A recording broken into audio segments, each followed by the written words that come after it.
इंसानियत का मरकज़, धार्मिक एकता का प्रतीक, आज़ादी की जंग का एक अहम किरदार, हिंदुस्तान के विभाजन का सख्त मुखालफत करने वाला इदारा, भारत के मुसलमानों का सबसे बड़ा और सबसे प्रभावशाली संगठन, जिसके दरो दीवार पर उगती है उम्मीद की किरण, जहां से अमन का पैगाम देती है बेशुमार हरियाली, जमीयत उलमा हिंद। 1919 में आज़ादी के मतवालों ने एक अंजुमन बनाई और नाम रखा गया जमीयत उलमा। अपनी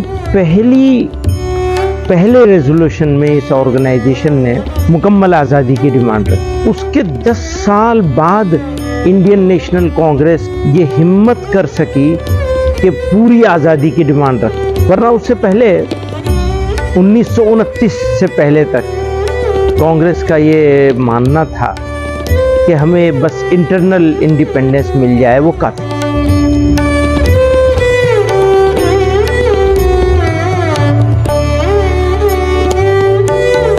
ऐतिहासिक दिल्ली की ऐतिहासिक इमारतों के बीच बहादुर शाह जफर मार्ग ITO चौराहे पर स्थित जमीयत उलमा हिंद की इमारत हिंदुस्तान की आज़ादी का इतिहास बखूबी बयां करती है। जमीयत उलमा हिंद के गठन का मुख्य उद्देश्य मुसलमानों को धार्मिक नेतृत्व प्रदान करना है। बाद में इसे और विस्तार किया गया और अब जमीयत का विज़न इस्लामिक मान्यताओं और पहचान की रक्षा करना, इस्लाम की शिक्षा को बढ़ावा देना है। देश में सामाजिक भाईचारा और मुसलमानों के रहनुमाई के लिए बनाई गई संस्था जमीयत उलमा हिंद के आज 1 करोड़ से ज़्यादा मेंबर और 1700 से ज़्यादा ब्रांचें हैं। प्रकृति के लिए प्रेम अगर देखना है तो ये इमारत आपको निराश नहीं बल्कि तरोताज़ा कर देगी।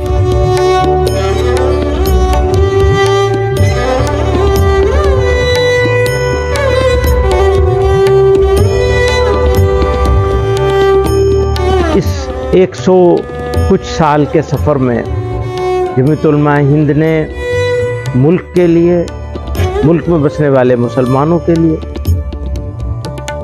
बिल्कुल जब देश आज़ाद हो रहा था, मुल्क आज़ाद हो रहा था, तो टू नेशन थ्योरी को अपोज करने वाली ये अकेली मुस्लिम ऑर्गेनाइजेशन थी, रिलीजियस ऑर्गेनाइजेशन। एक ऐसी ऑर्गेनाइजेशन का मौजूद होना जो इंसानों को इंसानों से मिलाने का काम करती हो, जो मज़हब धर्म की बुनियाद पर, रिलीजन की बुनियाद पर इंसानों को बांटने से रोकने का काम करती हो, जो बेपढ़े लिखों को पढ़ना लिखना सिखाती हो, वो ऑर्गेनाइजेशन जो बेसिक शिक्षा, प्राइमरी एजुकेशन पे काम करती हो, वो ऑर्गेनाइजेशन जो उजड़े और बेसहारा लोगों को बसाने का काम करती है। इमारत में एक खूबसूरत मस्जिद है जो बड़ी संख्या में नमाजियों को आकर्षित करती है। इसकी खूबसूरत मिहराबें और जालियां लोगों का मन मोह लेती हैं। महमूदिया लाइब्रेरी एक ऐसा पुस्तकालय जिसमें राष्ट्रवाद, इतिहास, धर्म जैसे विषयों पर बेशकीमती किताबें हैं, जो रिसर्चर्स के लिए एक ज़ख़ीरा से कम है।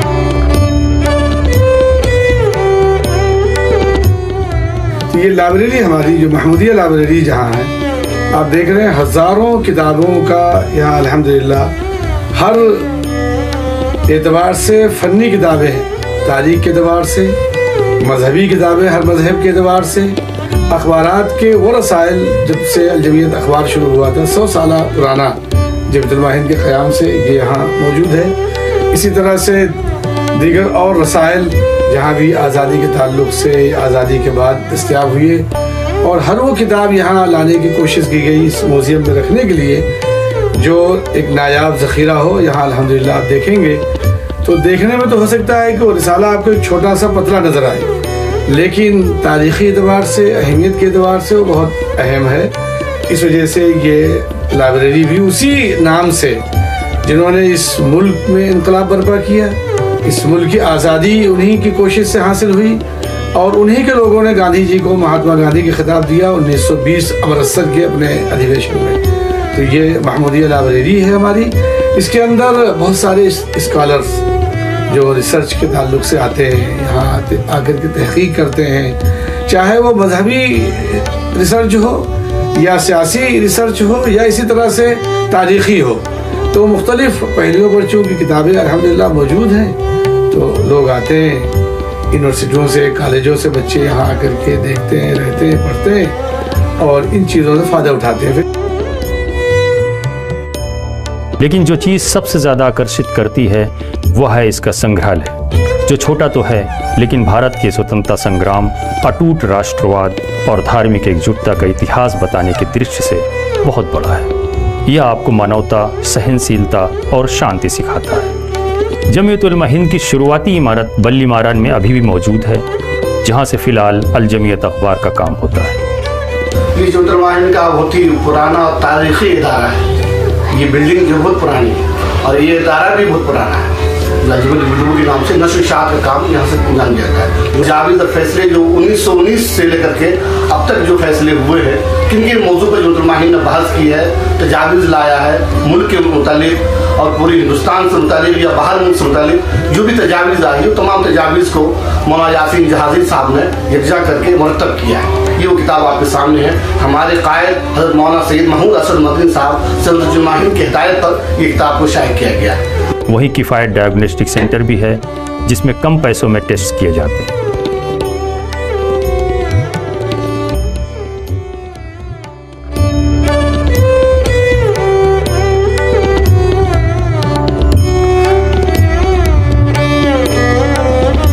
आज हम एक सेंट्रलाइज्ड स्टूडियो में बैठे हैं, जो एक जमीयत ओपन स्कूल का सेंट्रलाइज्ड स्टूडियो है। This studio is designed for multipurpose users.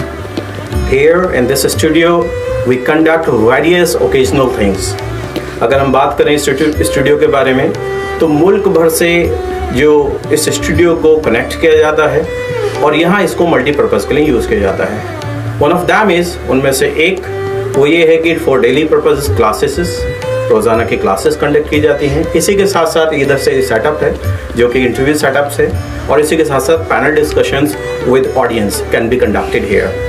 एक प्रोफेशनली सेंट्रलाइज्ड स्टूडियो को डिज़ाइन किया गया है ताकि हमारे मुल्क भर के तलबा, स्टूडेंट्स इससे फ़ायदा उठा सकें, और जो हमारे प्रोफेशनल टीचर्स हैं, लेक्चरर्स हैं, प्रोफेशनल्स हैं, वो यहाँ से अपने सेशंस को कंडक्ट करते हैं और पैन इंडिया कवरेज के साथ इसका एक बहुत बड़े पैमाने पर यूज़ किया जाता है। और इससे अलग अलग तरह से इसको हम मल्टी डायमेंशनल चीज़ों पर यूज़ कर सकते हैं, और इसका फ़ायदा मुल्क भर में हो रहा है और इसको बहुत ही अच्छी तरह से सराहा जा रहा है। हिंदुस्तान की तरक्की, मुसलमानों की शिक्षा और विकास और राष्ट्रीय एकजुटता के लिए जमीयत उलमा हिंद के कई डिपार्टमेंट्स हैं, जैसे जमीयत ओपन स्कूल, जमीयत तालीमी board, Jamiat youth club, Jamiat model village, Jamiat हलाल ट्रस्ट, जमीयत लीगल सेल, अल्पसंख्यकों के लिए न्याय एवं सशक्तिकरण विभाग जिसको जेएम बोलते हैं, जिम। जमीयत उलमा हिंद के मौजूदा सदर मौलाना महमूद असद मदनी अपने दूरदर्शी नेतृत्व से संगठन को नई ऊंचाई और गौरव की ओर ले जा रहे हैं। 1919 में जो सफ़र शुरू हुआ था वो अब और तरक्की और ताकत के साथ आगे बढ़ रहा है।